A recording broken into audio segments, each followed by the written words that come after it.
Hello, hello. This is Ali Decker, and you're listening to the Long Game Podcast. Today, I'm chatting with Chelsea Castle, a longtime Twitter friend of mine.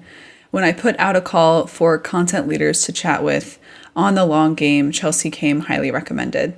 This was no surprise, considering that not even 3 years out of college, Chelsea landed her dream job at the time, editor-in-chief of not one but two publications. From there, she ventured into the agency world and eventually found herself as head of content marketing at Chili Piper, where she currently leads a growing team of writers and content strategists. I was excited to chat with Chelsea about how her myriad of content experiences has shaped where she is today and how she leads content strategy at Chili Piper. In this episode, Chelsea and I chat about the delusion of the dream job and why it's so important to remember the human side of content marketing. Without further ado, here's Chelsea.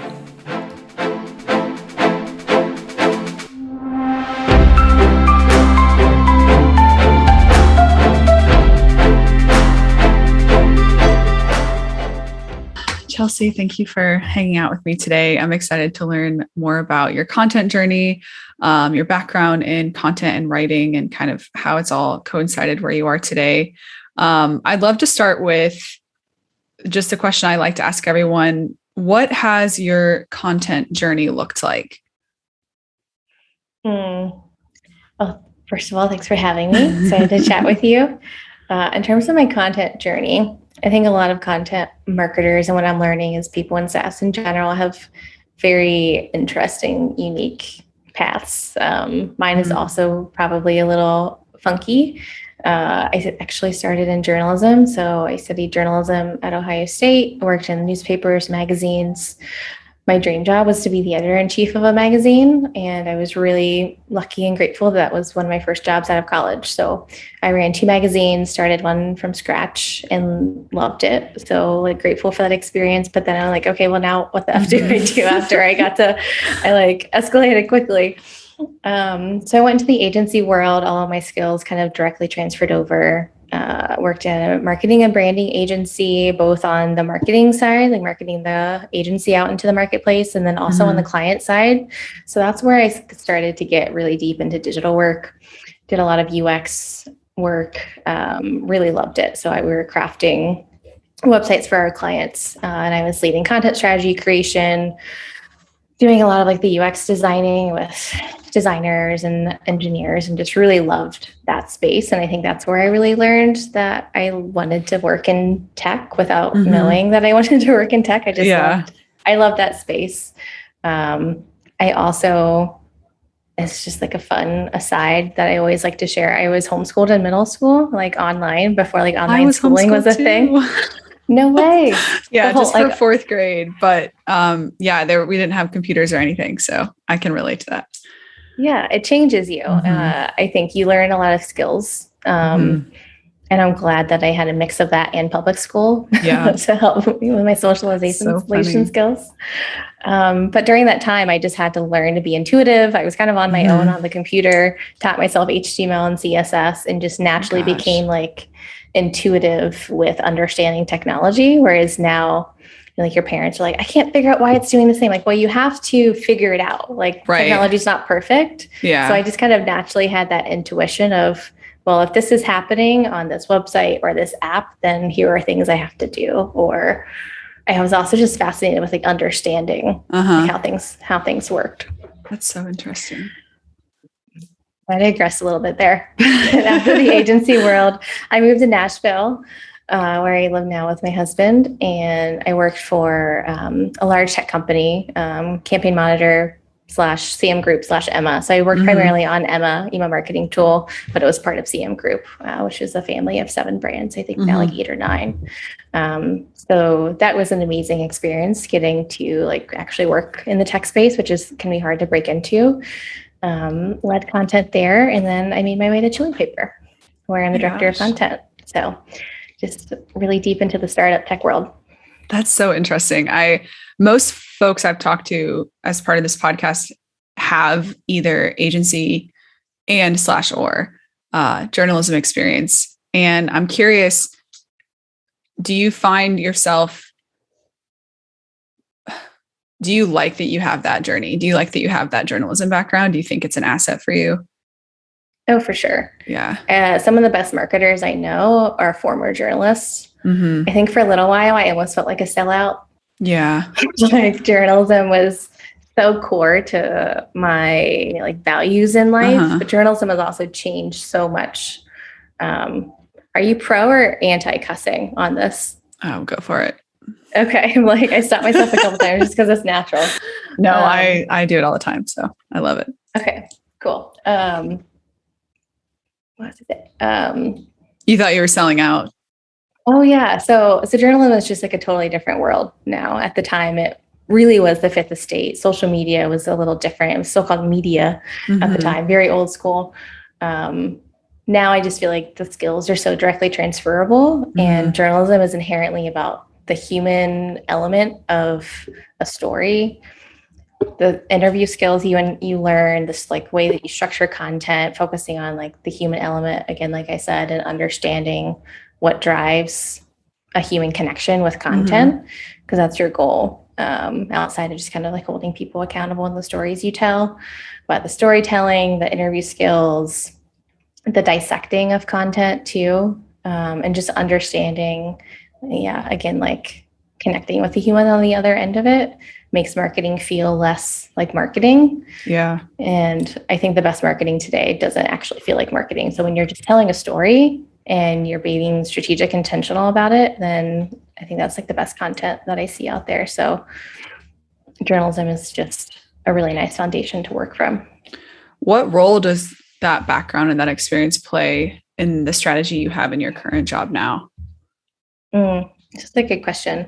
Everything that we do is about serving our audience. Like I said, I don't like marketing or sales even. I think the two terms and the way that we think about them is evolving, which I love seeing those conversations happening. Like if I'm taking actions to drive lead gen as a marketer, that's also just kind of sales. It's like pre-sales. So it's a little interwoven. Right. But yeah, as a marketing team, as a content team, especially, our mission at the end of the day is to create helpful, high quality content that serves our audience, that's helpful to them, whether they're a customer already, community member, not yet a prospect, or a prospect who's actually like interested in what we're writing about, or potentially like in our product and the problems that it solves for.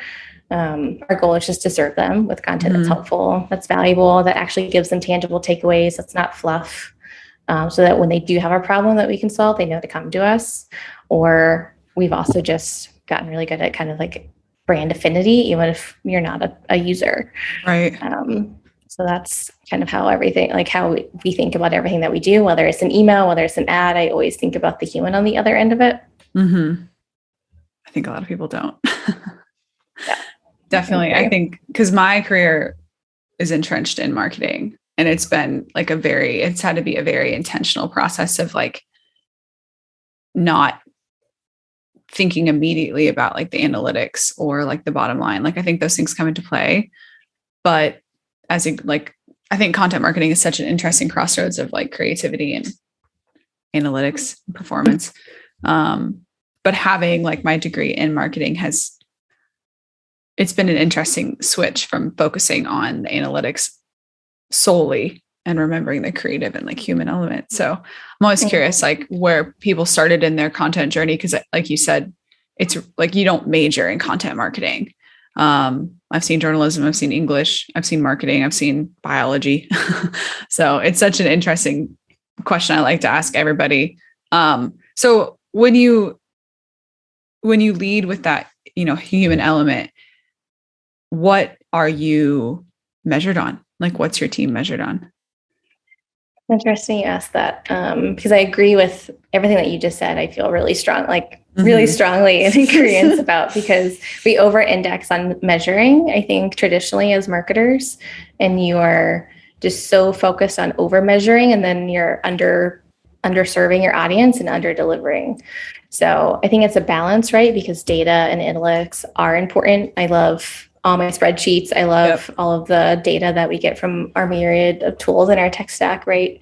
But at the end of the day, it has to be a healthy balance. There's a lot of qualitative data that we see in the marketplace that gives us indicators of what's working and what's not. So if something has 1 million page views, but no one is really responding to it on a social post, or we're just not seeing any resonance in qualitative data, then those page views don't mean a whole lot to me.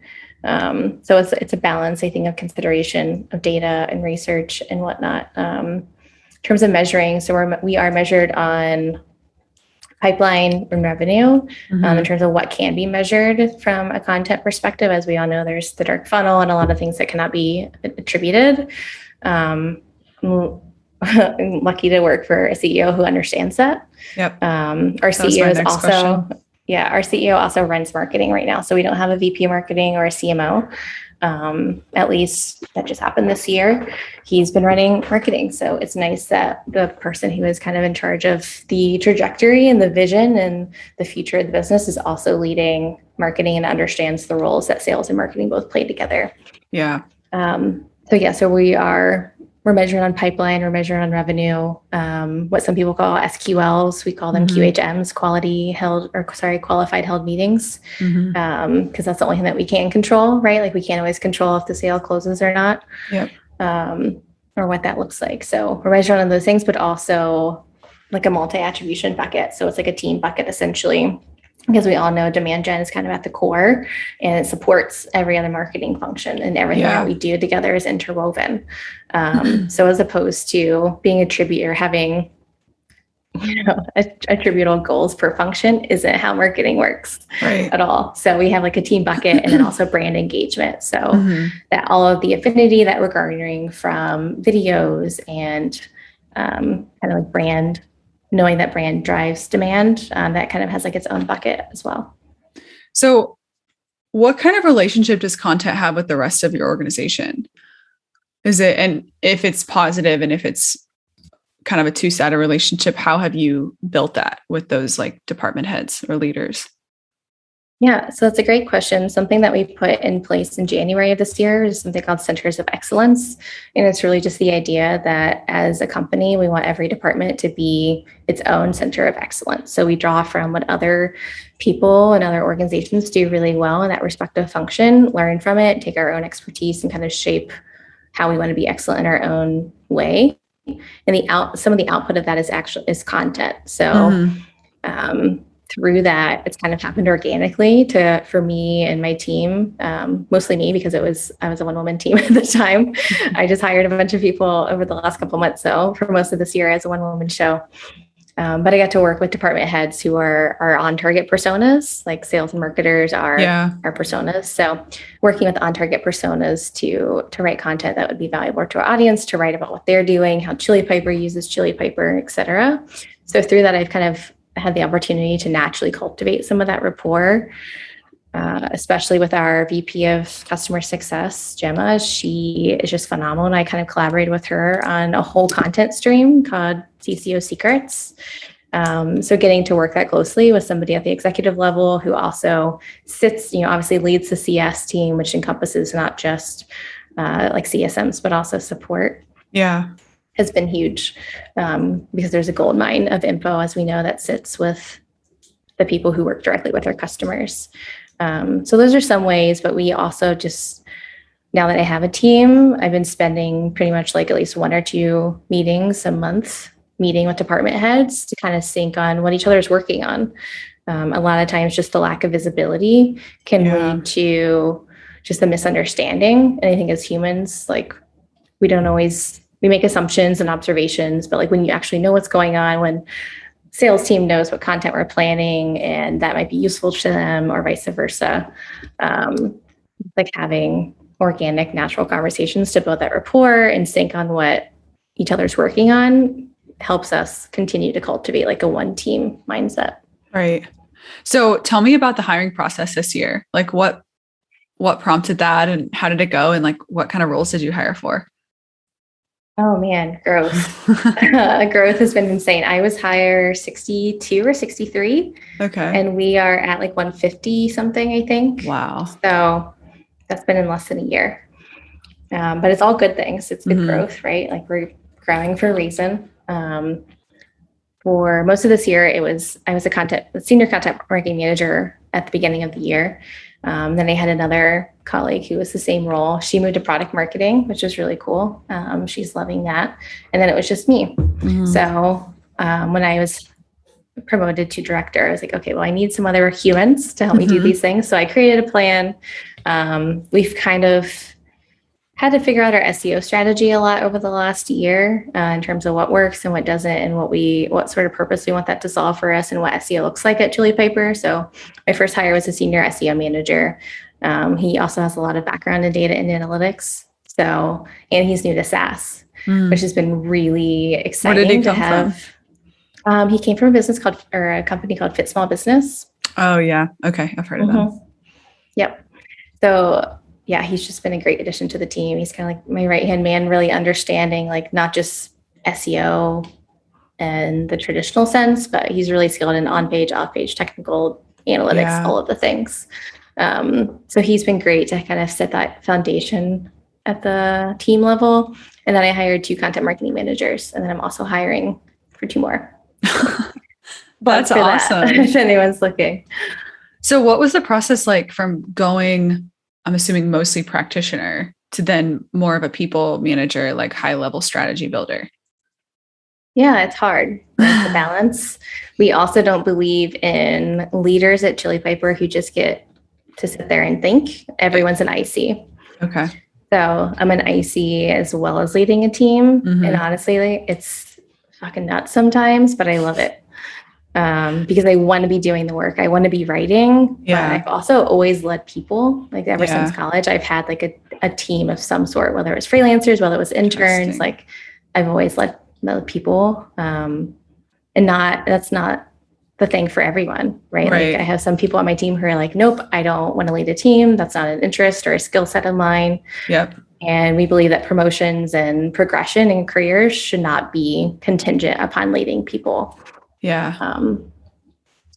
So it's hard, but I love it. And that's kind of like my perfect scenario is being able to be an IC and also lead at the same time. It's just a crazy balance sometimes. How has your experience, being editor in chief, how did that translate over for you?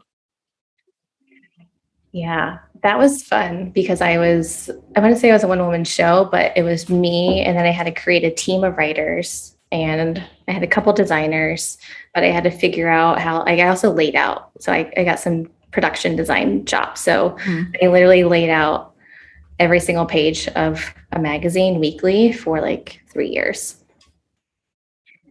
In addition to like leading a team, figuring out what the budget at the time we would call like what the content looks like, a budget, what that looks like each week. Planning the content, planning the articles, like so much project management, I would say, to kind of sum it up, like really hyper intense project management that really comes in handy, especially at a startup where we don't have a project manager. Yeah. We kind of have to be our own PMs. So that's been really, really useful. Oh my gosh. It seemed like, hitting your dream job so early in your career. It sounds like it was mostly baptism by fire for you. Oh, for sure. And it was a really successful publishing company. They had a myriad of different publications, but it was a baptism by fire. Like I reported to the CEO. I had just graduated college. I knew my shit, but also like I look back on some of the things I created. I'm like, wow, I was definitely a 22-year-old. What the fuck? But it gave me so many skills and like tough skin and just like so many skills that I would have never be able to get anywhere else. And also like dream jobs are a joke. That's what that taught me. Not a joke, but it's like, they're not as far away as they seem.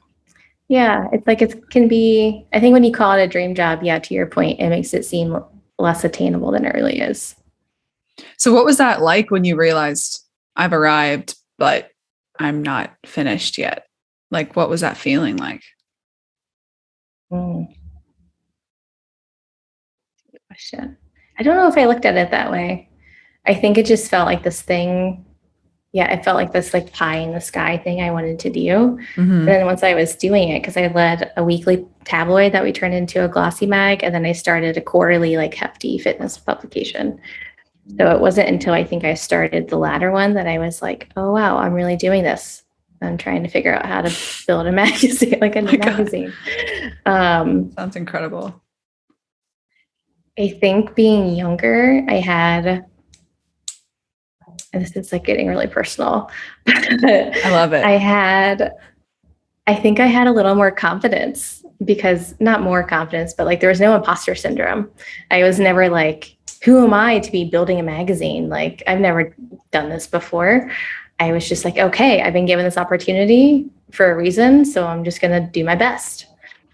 So I don't know if how that works. Like, you know how they say like when we're little, like we're just like more fearless because we just like our brains are literally so different when you're like 10 or Right. 8 versus like now, like your perspectives are different. So I think at the time I was like, okay, like he thought I could do this, so I'm just gonna do it and try my best.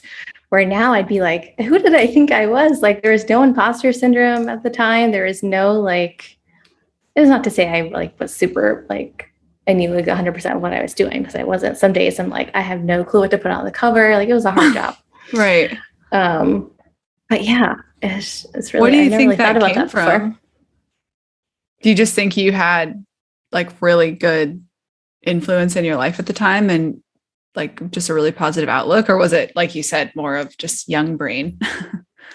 I think a mix of all three. Yeah. I had some mentors at the time who are still friends and people I keep in touch with, but they kind of kept me straight, like made sure that I was humble, but also knew what I was good at, knew where I could grow, felt supported. I think a support system is important. So interesting. Do you think you have more of an imposter syndrome now? Oh, for sure. I feel like Twitter plays such a big role in my imposter syndrome. Like last year during COVID, I told myself like I've always been remote. But I felt particularly disconnected last year. And I was like, I'm going to get more engaged on Twitter. I did like the ship 30 for 30 thing for a little bit. And I was just like, I'm just going to put myself out there. But the more I put myself out there, the worse I actually felt. And like the more, just because I think there was like, I just was consuming so much of other people's stuff, like opinions and a lot of valuable stuff, but just lots of stuff, like it just noise and opinions and hot takes and hashtag marketing Twitter and all these things. I was like, look at all the stuff I'm not doing. So I feel like there's definitely like a balance between it all, but I just wonder if that plays a role as an adult in our adulthood and feeling more of an imposter syndrome than we did when we were younger. Yeah, I think that's totally true because we didn't have, I guess at that time in my life, like Instagram was maybe just becoming a thing. But yeah, social media, I think in general, is the culprit for a lot of those feelings, a lot of comparisons. I remember this quote though. I can't remember who it was from. I'll have to find it. But she was talking about how imposter syndrome is a phrase that almost feels like career gaslighting. I can find it. Just like women in underrepresented groups aren't suffering from imposter syndrome. They're suffering in a system that wasn't designed with their success in mind. So I've been doing a lot of pondering on imposter syndrome this year around like, is it actually imposter syndrome or are we just functioning in systems that weren't really built for us to succeed, especially for underrepresented groups and for women? Yeah. Because it's 2021, but we're still operating in systems that were built a long time ago and not necessarily for us.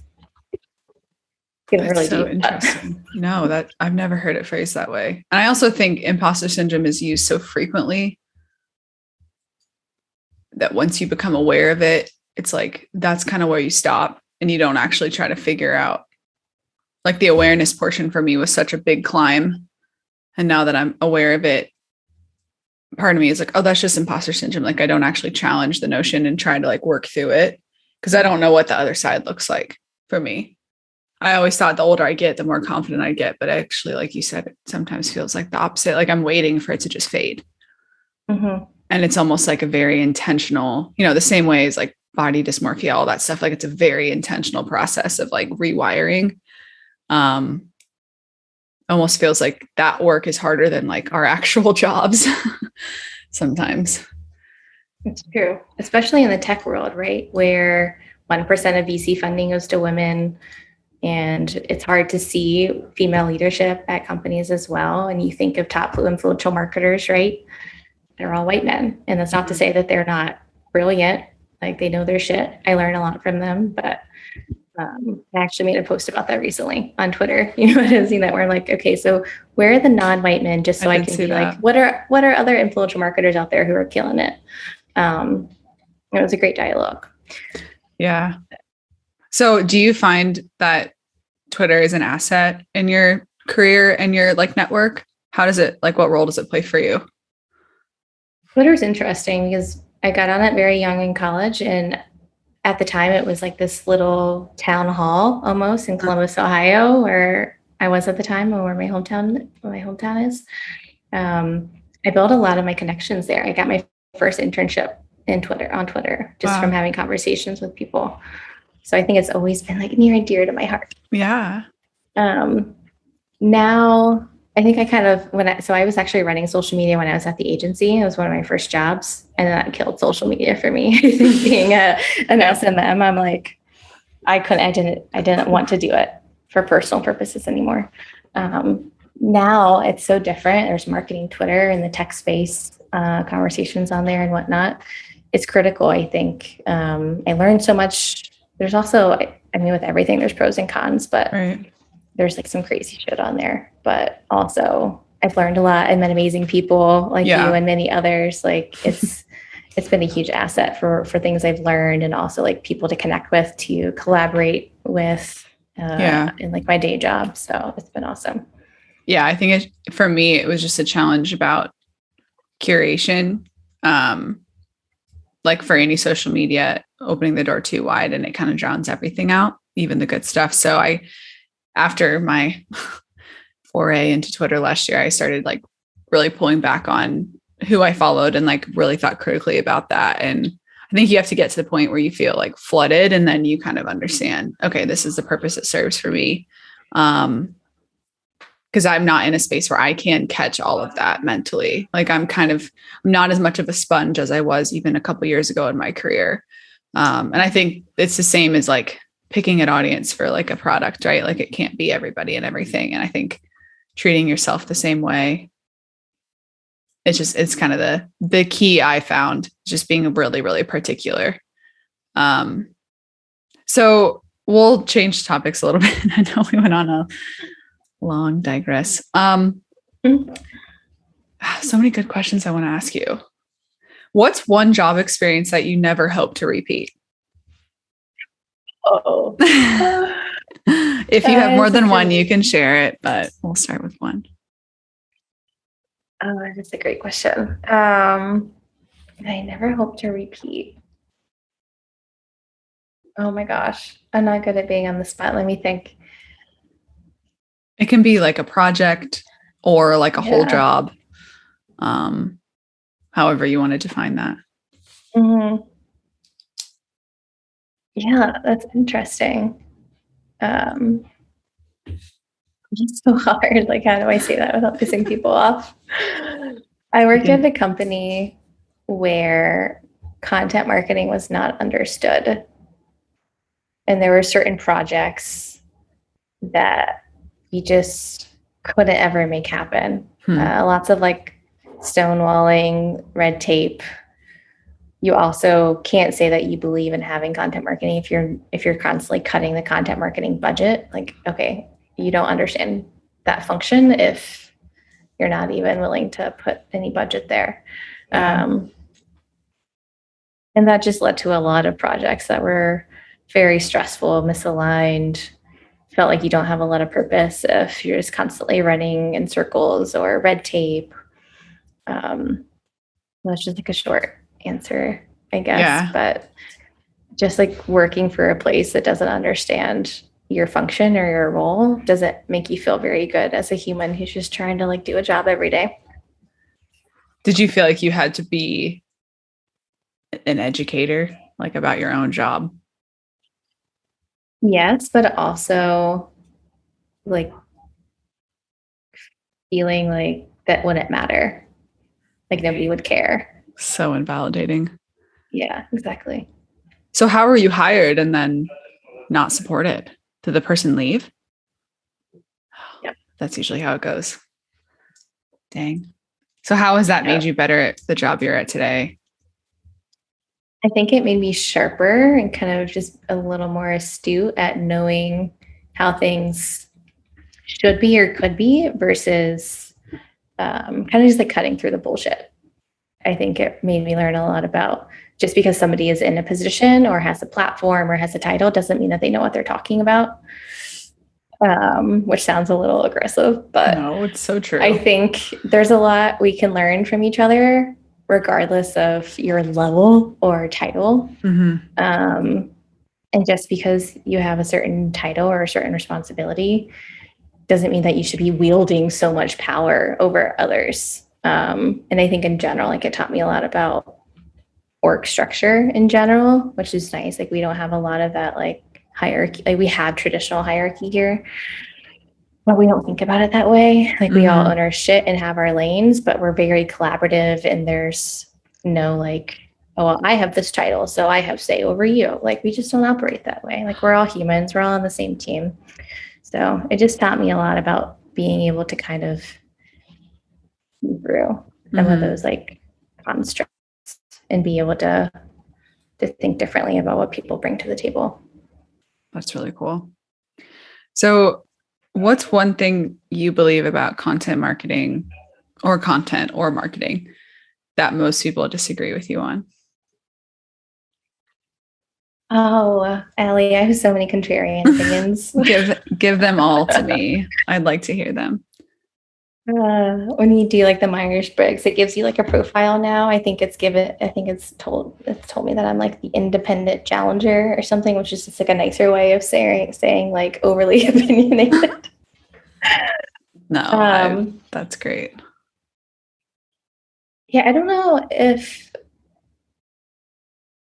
this is one, because I think some more and more people are coming around to it. So it's like twofold. It's like, I don't believe in gated content. We have some historical gated content on our website. So if someone sees that, it's like, well, Chelsea, you said this on this podcast. Yes, like historically, it has generated ARR for us.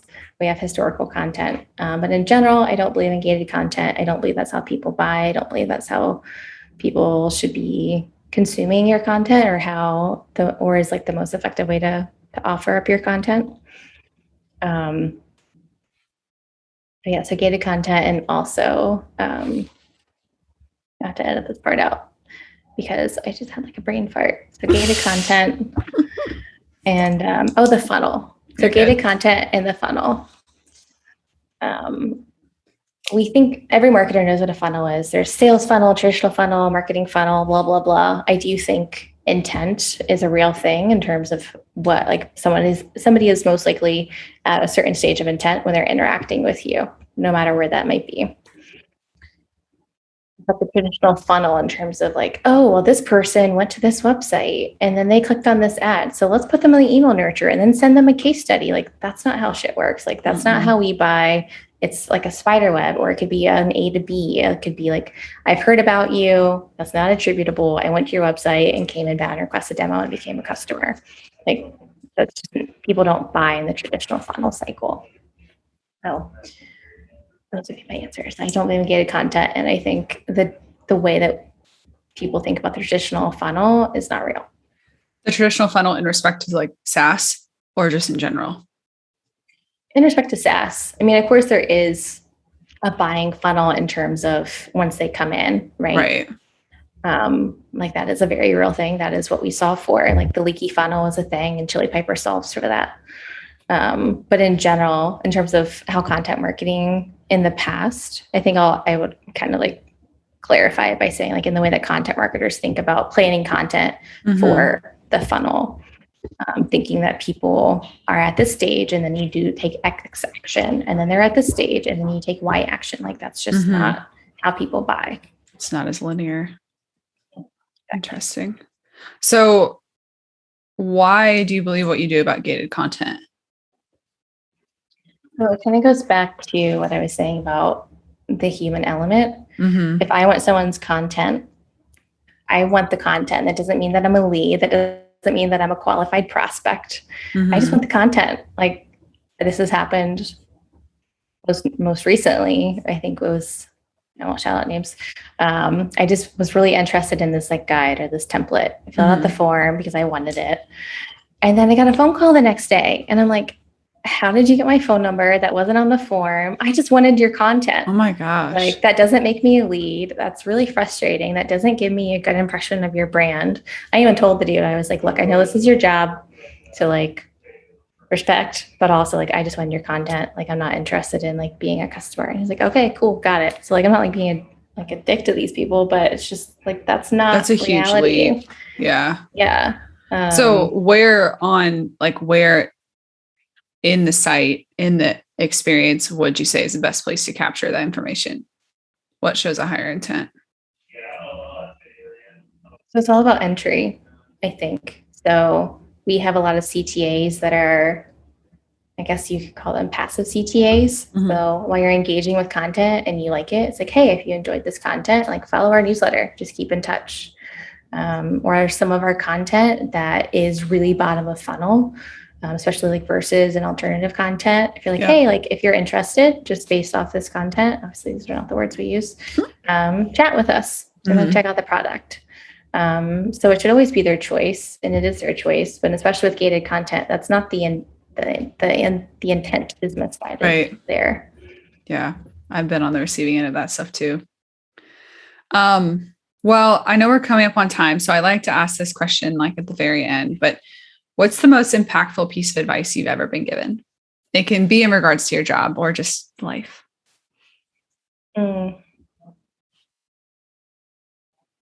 So a lot's coming to mind, but I would say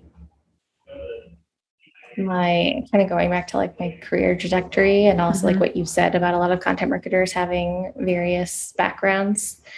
Well, the agency job, the magazine job. I have been doing that for like 3+ years and just felt like I was stuck and kind of at the ceiling. And my mentor at the time, and still friend, she was a professor and then friend after college. Her name is Nicole Kraft. Dr. Nicole Kraft. She told me that whenever it feels like the right time to jump, just jump, just leap. Like whenever it feels right, like trust your gut. Like whenever it feels right, you'll know when it's time. And I've kind of felt that throughout my entire career. Like whenever, and I actually quit that job without having anything else lined up. Which I wouldn't recommend to anyone or to everyone, I would say, is a case by case basis. Yeah. One of the best decisions I've ever made. But I think about that a lot in terms of just like whenever, like I don't plan to reach a certain title. I don't have a dream job really in mind anymore. Would I love to hit unicorn status and then just like enjoy my stock options and write books and like be retired? Like, yeah, that'd be dope. But right now I'm just happy doing what I'm doing. And I think about that a lot in terms of just like, whenever, like it's time to leap, like just leap and it'll be okay. It's really interesting kind of talking about the fallacy of dream jobs or like not having a certain trajectory. I think that is actually more freeing. Obviously there's something to be said about focus, and honing, an interest or a passion, but I'm also in like a transition spot. I actually finished my full-time job in 2 days and I don't have a backup plan. So we'll see what happens. But I do have the agency, so that's a good thing, but I'm not necessarily done learning either. So I'm just trying to figure out what's next for me, but thank you for joining me. Yeah. Before we close, can you share a little bit about how people can find you, learn more about you and where you work and stuff? Yeah, for sure. Thanks so much for having me, first of all. You can find me on Twitter. It's just at Chelsea Castle, CHELSEA. Follow me there. Check out chilipiper.com. We are an inbound conversion platform for B2B SaaS revenue teams, specifically sales and marketing. Check us out. Awesome. Well, thank you.